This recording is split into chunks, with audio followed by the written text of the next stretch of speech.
ইমামে আজম আবু হানিফা রহমাতুল্লাহ আলাইহি ইশার নামাজে মসজিদে ঢুকছেন, তো মসজিদে ইমাম সাহেব সূরা জিলজাল পড়তেছে। উনি নামাজরত সূরা জিলজালের তেলাওয়াত শুনে ওনার ঈমান বেড়ে গেছে। খৌফ ও খাশিয়াত ওনাকে আক্রমণ করে ফেলেছে। আল্লাহর ভয়ে ওনার কদম থরথর করে কাঁপা শুরু হয়েছে।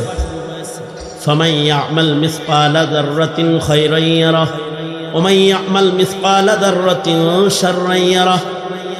শোনার পরে চিন্তা করতেছে, এই রাত যদি জিন্দেগির শেষ রজনী হয়, কমাস কম এই রাতটা যদি ভালো জায়গায় ভালো কাজে কাটায়, যদি নিজের আমল নামাটা ওজনদার বানায় আল্লাহর কাছে যাওয়া যায়, না জানি এটা জিন্দেগির শেষ রাত। সারা রাত নামাজে দাঁড়ায় রয়েছে। মুয়াজ্জিন সাহেব পিছনে দাঁড়ায় থাকতে থাকতে তিনি বুঝা ফেলাইছে যে ইমাম আজ সারা রাত নামাজে থাকবে। ঠিকই মুয়াজ্জিন মসজিদের দরজা চাপায় চলে গেছে। ইমামে আজমের নামাজরত এশার পরে যে তেলাওয়াত শুরু করছে, 5 পারা 6 পারা চলতেছে, তেলাওয়াত শুনে মুয়াজ্জিন চলে গেছে। ফজরের নামাজের সময় আযান দেওয়ার জন্য মুয়াজ্জিন মসজিদে আসছে।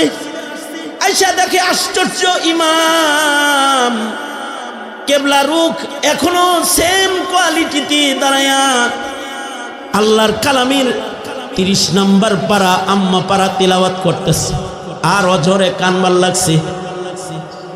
অর্থাৎ 1 রাকাত নামাজের ভেতরে মসজিদে দাঁড়ায় টোটাল কোরআন খতম করে ফেলেছে।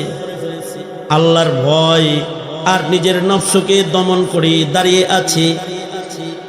ওয়া আম্মা মান খাফা মাকাম রাব্বিহি ওয়া নাহান নাফসা আনিল হাওয়া ফাইন্নাল জান্নাতা হিয়াল মাওয়া।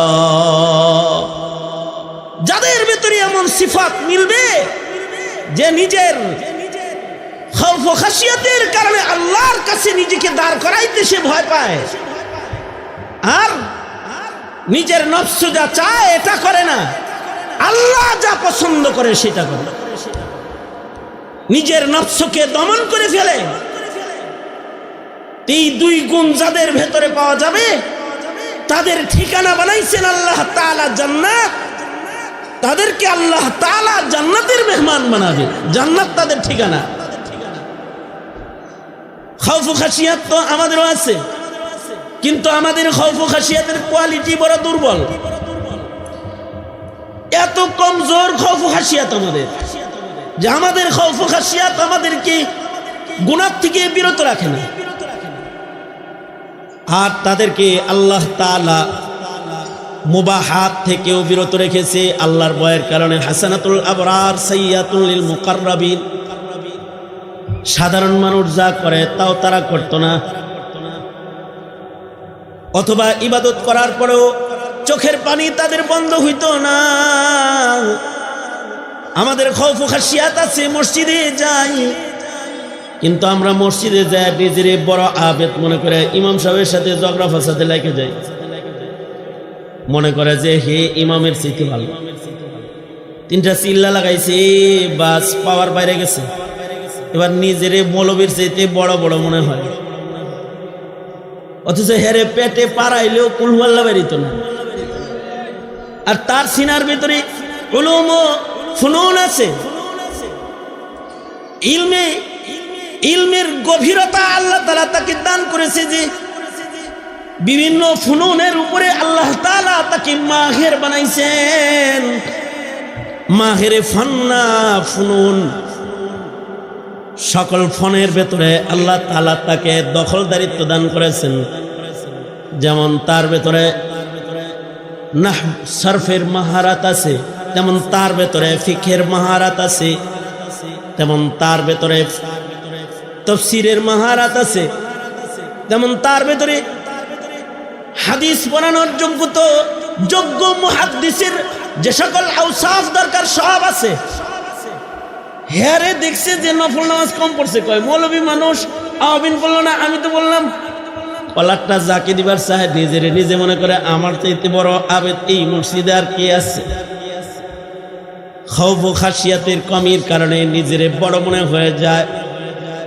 পক্ষান্তরে খৌফ ও খাসিয়াতের আধিক্য যখন হয়ে যায়, যত বড় আবেদ হয় আসামি তত বড় মনে করে নিজেরে, তত বড় আসামি নিজেরে মনে করে।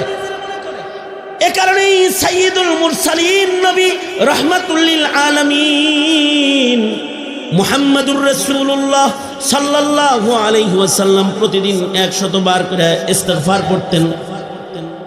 কেন? গুনাহের কারণে। পৃথিবীর কোনো পয়গম্বর গুনাহ করেন নাই, আমাদের নবীজিরও কোনো গুনাহ নেই, তারপরেও আমাদের নবীজি ইস্তিগফার এত বেশি করতেন। আর আল্লাহর রাসূল ইস্তিগফার করতেন আর বলতেন, ওগো আল্লাহ, যেই শান যেই মর্যাদা তুমি আমায় দান করেছো, ওই শান ওই মর্যাদার হক আদায় করে আমি তোমারে চিনতে পারি না। মা আরাফনাকা হাক্কা মারিফাতিক ওয়া মা আবাদনাকা হাক্কা ইবাদাতিক, মা আরাফনাকা হাক্কা মারিফাতিক ওয়া মা আবাদনাকা হাক্কা ইবাদাতিক। তার মানে আমার ইস্তিগফার এই জন্য, যেমন নামাজ পড়া দরকার তেমন পড়তে পারি নাই, যেমন রাত কাটানো দরকার তেমন কাটাইতে পারি নাই, যেমন সেজদা দেওয়া দরকার তেমন সেজদা আমি দিতে পারি নাই। আমাদের ভেতরে তো গুনাহ বর্জনের শক্তির তাকওয়াল্লাহ টুকুনো নাই। আর হাক্কা তুকাতিহ তাকওয়া, যেটা আল্লাহ পাকের মাকাম ও শান অনুযায়ী তাকওয়াল্লাহ, যেটা এইটা যদি কারোর ভেতরে আইসা যায়, তাকওয়ার আক্রমণে সে এত বেশি দুর্বল হয়ে যায়, ইবাদত করার পরেও নিজেরে দজকি দজকি মনে হয়। কারণ মা আবাদনাকা হাক্কা ইবাদাতিক। যেমন হযরত উমর, যার ব্যাপারে রাসূল বলতেছেন লাউ কানা বাদি নাবিয়্যুন লাকানা উমর, এরপর উমর বলতেছে উমর মুনাফিক হয়ে গেছে। তার মানে নিজের ইবাদতের দিকে তাকায় নাই, নিজের দুর্বল জায়গাগুলো তাকাচ্ছে, কোন জায়গায় আমার অপরাধ হয়েছে। ইমাম জাইনুল আবিদিন রাহমাতুল্লাহি আলাইহি হযরত হুসাইনের সন্তান, নবীর নাতির ঘরের প্রতি ইমাম জাইনুল আবিদিন হজ্জে বাইতুল্লাহতে যাইবেন, ইহরাম বান্দা, তারপরে উনি ঘোড়ার পিঠে সওয়ার হইছেন, মক্কার দিকে রওনা। ঘোড়ার পিঠে বৈশা যখন বলছেন লাব্বাইক আল্লাহুম্মা লাব্বাইক, লাব্বাইক লা শারীকা লাকা লাব্বাইক, ইন্নাল হামদা ওয়ান নি'মাতা লাকা ওয়াল মুলক লা শারীকা লাক। তালবিয়াটুকু উচ্চারণ করার সাথে সাথে অজ্ঞান হয়ে বেহুশ হয়ে ঘোড়ার পিঠ থেকে গড়ায়া বালির ভিতরে পড়ে গেছেন। তো সাথী সঙ্গীরা বলে, ইমাম, কাবা ঘর ধরবেন কত আফজাল ইবাদত, মুলতাজামে যে দোয়া করবেন কত আফজাল ইবাদত, বাইতুল্লাহ শরীফ তওয়াফ করবেন কত মুকাররব গোলাম হওয়ার ইবাদত। এমন বড় ইবাদত আঞ্জাম দিবেন যে আরাফার মাঠে যাইবেন, আল্লাহর সাথে বান্দা হিসেবে একাকার হইবেন, সব গুনাহ মাফ হবে। এই রকম আফজাল ইবাদত করতে রওনা করছেন, ভিতরে থাকবে খুশি। আপনি দেখি টেনশনে পড়ে যান। কিসের টেনশন? ঘর বাড়ি মাল দৌলত রেখে যেতেছেন, কাকে রেখে যাচ্ছেন তার কোনো টেনশন। ইমাম জাইনুল আবিদিন বলে টেনশন হলো আল্লাহর ভয়ের টেনশন। ভেতরে আসলে আল্লাহ পাকের ভয় আমাকে আক্রমণ করেছে। হজে যাইতেছেন, ইহরামের কাপড় পরা, আল্লাহর পছন্দিদা হালতে সাজে সজ্জিত হয়ে পছন্দিদা কালিমাতগুলো জবানে উচ্চারণ করতেছেন। এইখানে আবার ভয় কিসের? জাইনুল আবিদিন বলে একটা ভয় আছে, সেটা হলো আমি যখন উচ্চারণ করি লাব্বাইক, তখন যদি আকাশ থেকে আবার আওয়াজ বের হয় লা লাব্বাইক ওয়ালা সাদাইক, তোমার মতো বান্দার লাব্বাইক নিলাম না, তোমার মতো বান্দার হজর নিলাম না, যদি আল্লাহ এটা বলে তখন কই যাব আমি? কারণ আমার তো মাওলা ছাড়া আর কোনো মাওলা নাই। আমার মতো বান্দা ওনার অনেক আছে, ওনার মতো মাওলা আমার আর একটা নাই। এটা হলো হাক্কা তুকাতি। ওয়া আম্মা মান খাফা মাকামা রাব্বিহ, আল্লাহ পাকের শান মতো আল্লাহ পাককে ভয় করা। ওয়াল্লাহি কসমতু বিল্লাহি, আল্লাহ পাকের জাত আর জালালের কসম করে বললেও হানিস হব না। এই আমাদের আর তাদের ব্যবধানটা এখানেই। তাদের ভেতরে আল্লাহ পাকের শান মতো ভয় ছিল, আমাদের জীবনে আল্লাহ পাকের শান মতো ভয় ভীতি নাই। আমাদের যে একটা বিচার আছে, আমাদের যে একটা আদালত আছে, আমাদের যে একটা জবাবদিহিতা আছে, আল্লাহর কাছে আমাদের হাজির হওয়ার মাসাইল আছে, এইগুলো আমাদের মাথায় নাই।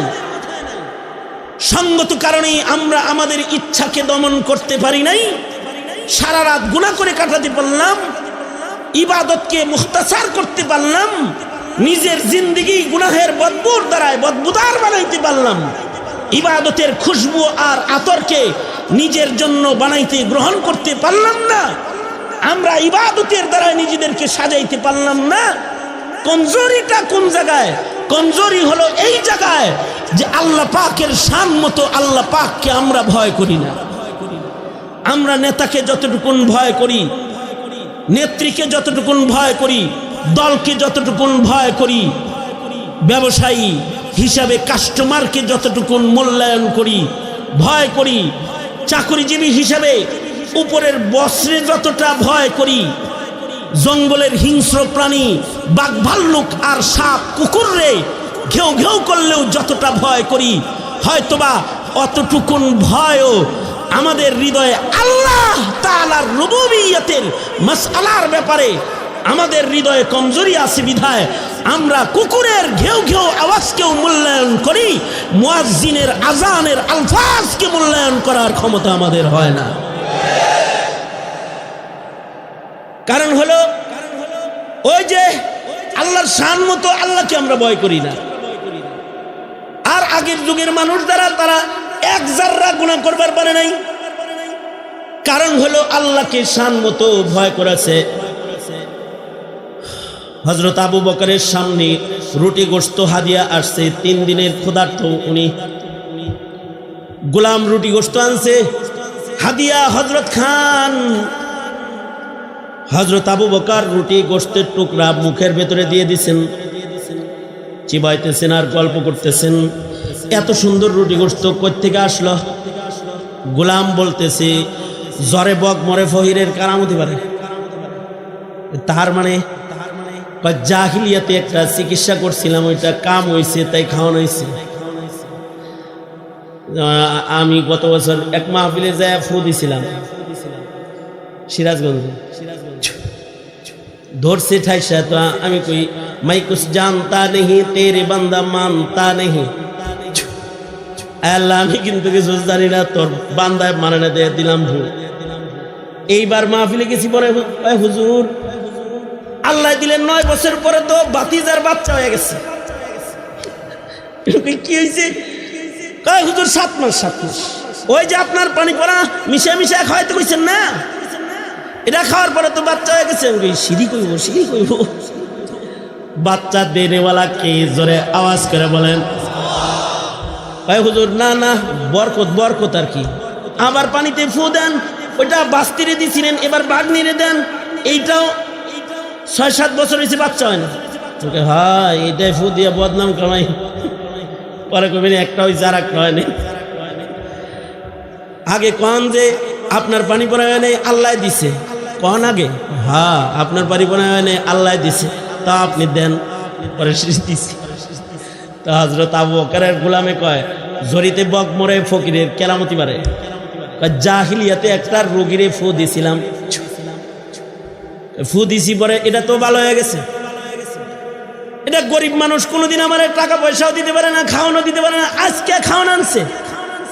আবু বকর কয় তাড়াতাড়ি খাওয়ান সরাও, জাহিলিয়াতে ফু দিছিলাম মানে লাত উজ্জার নাম লয়ে ফু দিছিলা? কয় জি হুজুর। লাত উজ্জার নামের খানা সিদ্দিক আকবরের পেটে যাবে, এটা হয় না। যাও শোনাও। হযরত আবু বকর সাথে সাথে পানি বেশি করে পান করে মুখের ভিতরে আঙ্গুল মারা শুরু করলেন। যতক্ষণ পর্যন্ত না বমি হইয়া ভেতরে ঢুকানো রুটির খণ্ড বাইরে বের না হইল, হযরত আবু বকর ঘেমে গেলেন, বমি করার চেষ্টা জারি রাখলেন। হযরত উসমান বলেন, একটা টুকরা রুটির জন্য এরকম করা লাগেনি। হযরত আবু বকর বলে, উসমান তুমি কি রাসূলের ওই হাদিস শোনো নাই? হারাম খানা পেটে থাকা অবস্থায় মরলে ঝামেলা, দোয়া কবুল হয় না। হারাম খানা দিয়া শরীরের যে আযা গঠন হয়, ওই আযা জান্নাতে যায় না। তাই আমি আবু বকর কিভাবে এই হারামটা পেটে রাখবো, তাই বাইর করলাম, আলহামদুলিল্লাহ। আর আমরা যারা আছি, আমাদের সমাজে ঘুষ রে হাদিয়া মনে করে খায় লাইছে, সুদ রে ব্যবসা মনে করে খায় লাইছে, আর পূজার প্রসাদ রে বরকতের খানা মনে করে খায় লাইছে। এই যে এগুলো পারছে, অভাবটা কোন জায়গায় অভাব হলো? তাকওয়াল্লাহ। এমনকি রিজার্ভ ফান্ড গায়েব করে খায় লাইছে, জাতির সম্পদ লুণ্ঠন করে খায়া বলাইছে। আর জাতির সেবার ব্যানার লাগায়, যে ইলেকশন আয়া পড়ছে, জাতির সেবার ব্যানার লয়া দাঁড়াবে, আর আঙ্গুল ফুলে ফুলে এক একটা কলা গাছ হয়ে যাবে। কখন এটা সম্ভব? এটা সম্ভব তখন যখন আল্লাহর ভয় থাকে না, তখন সম্ভব। কথা বলেন, হ্যাঁ কথা আওয়াজ করে বলেন, কথা বলেন, কথা বলেন। আমাদের দ্বারাই হারাম খানা খাওয়া তখন সম্ভব হয় খোদার ডর যখন না হয়। হারাম কাজ তখন করা সম্ভব হয় যখন খোদার ডর ভেতরে না হয়। আল্লাহর ভয় যদি হৃদয়ে না হয়, তখন অপরাধ রাজ্যের রাজত্ব করা সম্ভব হয়। আর যাদের ভেতরে আল্লাহর ভয় আসা যায়, তারা নফসকে দমন করে ফেলায়। ওয়া আম্মা মান খাফা মাকামা রাব্বিহি ওয়া নাহান নাফসা আনিল হাওয়া ফাইন্নাল জান্নাতা হিয়াল মাওয়া। আর আল্লাহর রাসূল বলে কি, যারা নিজের নফসকে দমন করবে ওরাই চালাক। আল কাইয়িসু মান দানা নাফসাহু ওয়া আমিলা লিমা বাদাল মাউত। হ্যাঁ, নফসের ভিতরে গুনার চিন্তা আসতেই পারে। এখন তো আর নবীদের যুগে আমরা বসবাস করি না যে নফস বেশি ভালো থাকবে। আফতাবে নবুয়ত থেকে বহু দূরে অবস্থান, ১৫০০ বছর পরে আছে। হাকিম তিরমিজি রহমাতুল্লাহি আলাইহি চিকিৎসা বিজ্ঞানের উপরে পারদর্শী ওই যোগ্য মর্দে মুজাহিদ ও ফকিহ আলেমে দ্বীন, যিনি পৃথিবীর মাটিতে প্রথম সার্জারি অপারেশন করেনেওয়ালা ডাক্তারদের একজন, হাকিম তিরমিজি। আজও উজবেকিস্তান সফর করলে হাকিম তিরমিজির আইসিইউ জিয়ারত করা যায়, অপারেশন থিয়েটার এন্ড আইসিইউ। উনি মাটির নিচে যেখানে অপারেশন করতেন, এটা দেখা যায়। বিজ্ঞানের ছোঁয়ায় না, আল্লাহ পাকের মহা কুদরতে আল্লাহ তাআলা এমন ইলম ওনাকে দিয়েছিলেন যে উনি সার্জারি অপারেশন করতেন, সার্জারি ডাক্তার ছিলেন। এই হাকিম তিরমিজি রহমাতুল্লাহ আলাইহি যৌবনে যখন টকটকা চেহারা, আর যখন হাকিমানা কাজের বহু জৌলস ওনার ছড়ায়া পড়ছে, এক মহিলা এসে কয়, হাকিম সাহেব গোপন কথা কইতে হইব, সবার সামনে কোন যাব না, মেহেরবানি করে কি একটু সবাই দূরে সরান যায়। সবাই দূরে সরাইলে মহিলাটা আস্তে করে দরজা বন্ধ করছে, নিজের পর্দাটা উঠায় কয়, দেখছেন তো কিরকম সুন্দরী, আমি আপনার জন্য পাগল হয়ে গেছি। আপনি ইচ্ছে করলে রোগী দেখার বাহানায় আপনার খাহেশ পূরণ করতে পারেন। কথাটা আওয়াজটা হওয়ার সাথে সাথে হাকিম তিরমিজি চিৎকার করে ইস্তেগফার করা শুরু করেছেন, দৌড়ায় দরজা খুলে বাইরে হয়ে গেছেন। 40 বছর পরে এবার বুড়া হয়ে গেছেন, এবার আর যৌবন নাই। একদিন ওযু বানাইতেছেন আসরের নামাজের সময়, মিসওয়াক করতেছেন, ওযু করতেছেন, আর চিন্তা করতেছেন, হায় রে 40 বছর আগে গোপন কামরার ভিতরে কিরকম একটা চান্স আইছিল রে, হায় হায় যদি খালি গোপনে কামরা সেরা লেখা নয়, একটু ইস্তেগফার করে ফেলাইতাম, তাহলে হয়তো আল্লাহ তাআলা আমারে মাফ করে দিত। পায়া ধন হারাইছি, এরকম একটা বাসনা ভাবনা দিলের ভেতরে এসে পড়ছে। নফস তো আসছে, আসার সাথে সাথে ওযু করার পরে এবার তাকওয়াল্লাহ ওনাকে আক্রমণ করছে। হায় হায়, আমার মতো একজন মানুষ এটা কি কল্পনা করলাম। মসজিদের ভিতরে ঢুইকা রোনাজারি শুরু করছে। একদিন, 2 দিন, 3 দিন খানা দানা বন্ধ হয়ে গেছে, খায় না, আর নিজের নিজে মালামত করতেছে। এইরকম চিন্তা পুরা বয়সে কেমনে করলি? মহা অন্যায় করেছ। নিজেকে শাস্তি দিতেছে আর রোনাজারি করতেছে। 3 দিন পরে না খাওয়া হাকিম তিরমিজি ঘুমায় পড়ছে। ঘুমের ঘরে স্বপ্নে দেখে মদিনার মরুদুলা মুহাম্মাদুর রাসূলুল্লাহ সাল্লাল্লাহু আলাইহি ওয়াসাল্লাম আসছে। আল্লাহর রাসূল এসে বলে, হাকিম এমন করতেছো কেন? আল্লাহর নবী 40 বছর আগে যখন যৌবন ছিল তখন নফস কত ভালো ছিল। পরনারীর সামনে এসে আর চিৎকার দিয়ে বাইরে হয়ে গেছি। আর বুড়া বয়সে নফস খারাপ হয়েছে, ওযু করতে যায় সেই গুনার কল্পনা। আমার মতো দোজখে কি আর হয়, এর লেগে কান্দি। আল্লাহর রাসূল বলে, তোমার আম্মারা নফস কত কিছুই তো চাইতে পারে, নফস চাইলেই তো আল্লাহ আর গুনাহ লেখা হয় না। আল্লাহ তাআলা তো নফস যারা দমন করে তাদের জান্নাত দেওয়ার ওয়াদা করেছে। তোমার খুশকিসমত যে তোমার নফস এমন কিছু চাইছে, কিন্তু তোমার খুশকিসমত যে তুমি তাকওয়াল্লাহ দিয়া নফসটাকে জাতা মারছ। মহান আল্লাহ তোমার উপরে খুশি হয়ে গেছে। কান্দো না, নফস চাইলেই আমলনামায় গুনাহ লেখা হয় না, যতক্ষণ না পর্যন্ত গুনার কার্যকে সম্পাদন করা না হয়। নফসকে দমন করতে হয়। যারা দমন করে তারা চালাক আদমি হয়ে যায়। আল কাইয়িসু মান দানা নাফসাহু ওয়া আমিলা লিমা বা'দাল মাউত। তবে নফসের খাহেশাত যারা পুরা করে ফেলায় এরা ধিকৃত হয়ে যায়, এরা অভিশপ্ত হয়ে যায়, এরা আজেজ হয়ে যায়, এরা বেকুব বুকার খাতায় নাম নিয়ে যায়। সুতরাং ভাই ও দোস্ত বুজুর্গ, আল্লাহ তাআলা যে ইখতিয়ারের দৌলত দান করেছেন, এই দৌলতকে পাপের কাজে ব্যবহার কইরা নিজের জান্নাত থেকে বঞ্চিত হওয়া এটা কোনো চালাক মুমিনের কাজ নয়। সুতরাং নিজের নফসের দাবিদার হওয়া যাবে না। গোলাম আর দাসত্ব তো করবো আমরা আল্লাহর। কার? জোরে আওয়াজ করে বলেন, আল্লাহর দাসত্ব, আল্লাহর গোলামি করবো ইনশাআল্লাহ বলেন। জাতির এই নফস ভালো করার জন্য কিছু লোক লাগে। যারা জাতির নফসকে ইনজেকশন দিবে, নফসকে অবাস করবে, নফসের অপারেশন করবে, নফসকে থিয়েটারে রেখে ভালো বানাবে। একদল মানুষ লাগবে। নবীরা আগে এই কাজ করত, নবী আর আসবে না, তবে উম্মতের আলেমরা এই কাজ জারি রাখবে। উলামায়ে কেরাম, নায়েবে নবী, ভাগ্যবান গণিপুরবাসী আপনারা যে আপনাদের দেশে আল্লাহ তাআলা একটা দাওরায়ে হাদিস মাদ্রাসা, নফসের চিকিৎসক বানানোর পূর্ণাঙ্গ একটি মাদ্রাসা এই গ্রামে কায়েম করেছেন। খুশনসিবই আপনাদের।